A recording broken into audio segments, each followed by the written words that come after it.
Imagine being married to someone who only loves your bank account. Now, imagine them planning to run away with it, thinking you'd never notice. That was my life. But instead of falling apart, I flipped the script. He didn't just lose me, he lost everything.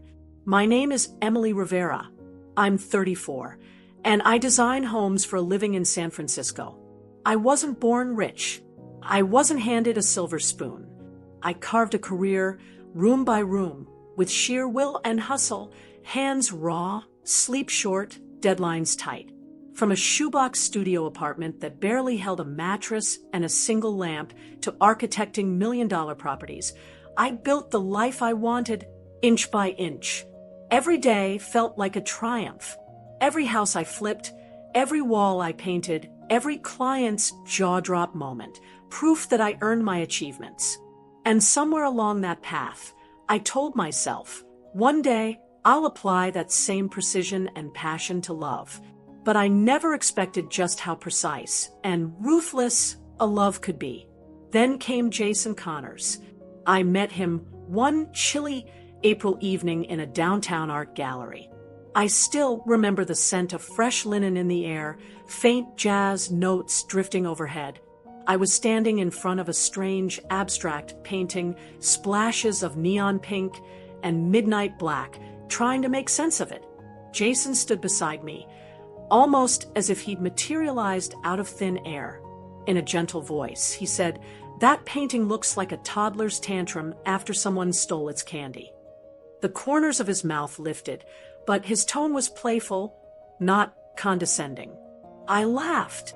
He glanced at my dress, emerald green silk that picked up the light. "That color makes you look like you own the room," he said. It wasn't a smooth pickup line. It had warmth, sincerity. Something in his eyes told me he was someone who actually noticed. He asked thoughtful questions about the artist, what drew me in, where I'd traveled, what I cared about. I felt seen.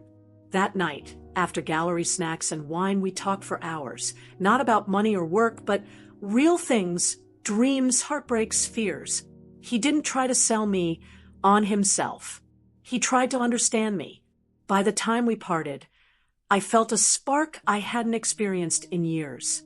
We started dating, and it felt like waking up inside a dream that had been whispered to me in my sleep. He'd remember how I liked my coffee, 2 sugars, a splash of oat milk. He'd send sunflowers because he knew they were my favorite. He'd leave sticky notes with sweet messages like, "Hope your day shines as bright as you do." He never once brought up money, never once hinted at wanting anything except me. I admit, I wasn't numb to red flags.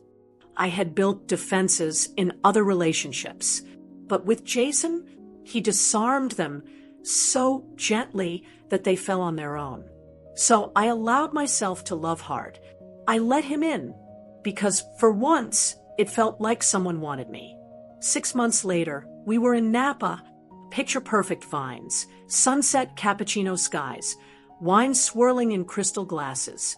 I was drunk on the ambience, and whatever it was in him, that felt real. We strolled hand in hand through the estate, stepping over fallen petals. He stopped, took both my hands, knelt on one knee, and whispered, "Emily Rivera, will you marry me?" My heart unclenched. The world didn't exist outside that moment. I nodded, tears blurred, voice swallowed by the Napa breeze. Yes, the ring was there, white gold, small, elegant. It looked perfect on my hand. The universe felt right. He slid the ring on my finger. We hugged, and I thought, this is it. This thing we built, it's forever. The first few months of marriage, they felt like sunshine threaded through every mundane moment. We'd wake up to coffee brewed the right way. We'd argue over silly things, what color to paint the kitchen, which direction our couch should face, but always end in laughter. He was doting. He kissed me in the mornings. He texted to say, "Good luck," before big client meetings. He held my hand. He told me I was brilliant, but little misdirection came, almost imperceptible. I noticed he'd started jogging later, sometimes gone 2 or 3 hours. He claimed early morning networking breakfasts extended midweek. He had group dinners with coworkers. When I asked, he'd smile evasively and wave it off. "You worry too much," he said. He kissed my cheek and left. I pushed my unease down. I told myself, maybe he's stressed. Maybe he's decompressing. Maybe it's nothing. Then came that night. I was folding laundry, pairing socks, smoothing out seams. His phone lit up the way phones do in a dim room. I glanced. A message preview. "Can't wait to be with you tonight. Red heart." Not my name. My fingers froze mid-fold. My heart didn't pound. Instead, it sank into a cold pit of dread. I asked from the next room, voice steady, "Jason, who's Maya?" He stepped into the doorway. I watched him carefully. His face softened. "Oh, that. It's just a coworker. She's going through a breakup. I'm helping her." He wore that look like I'd blinked too fast and now lost track of time. I wanted to believe him. I really did. So I nodded, said, "Okay," and forced a smile. That night, I didn't sleep. My pillow was a fortress of worry. I replayed the question, the message, his answer. Each replay wound the knot tighter in my throat. What if I'm not paranoid? What if he's spinning a story? The next morning, I woke up and felt the coldness. Something in me snapped. I called someone I'd never called before, a private investigator. 10 days later, I sat alone in our elegant living room, the windows open to the city's midday hum, sipping lukewarm tea. The envelope arrived, thick, official. I opened it, unfolded it, and a tremor fiddled at the edges of my voice, though I kept my tone even. Inside, photographs. Jason slipping his arm around a woman outside low-lit hotels, their faces close. Receipts from fancy dinners at places I didn't know. Phone records showing late-night calls. Texts, audio clips, his voice, inside a restaurant booth, whispering, "Just one more year. That's all I need. She's got money for 10 lifetimes." Then we disappear. The other woman, Maya, his old high school girlfriend. She wasn't just random. They were plotting, reconnecting, talking about taking my money, disappearing twice. I stared at the photos long and hard. No tears, no breakdown. My pulse slowed to a steady hum. My gaze settled. A slow-burning rage bloomed. Not explosive, not dramatic, but cold, precise. An engineer of revenge taking shape. For 2 weeks, I didn't confront him. I kept my cool. I served him breakfast, always his favorite. Avocado toast with smoked salmon and a poached egg, fork neatly placed. I showered the house with small kindnesses, letting him think our marriage was safe, normal. In reality, I was planning. I called my lawyer at odd hours and asked him to review every clause in our prenuptial agreement, in our trust documents, in our joint venture agreements. I decoupled our accounts. I created a shell corporation, fake name, dummy address, nothing traceable. And then I commissioned marketing brochures for a luxe investment opportunity, a private equity vehicle with high returns for luxury real estate.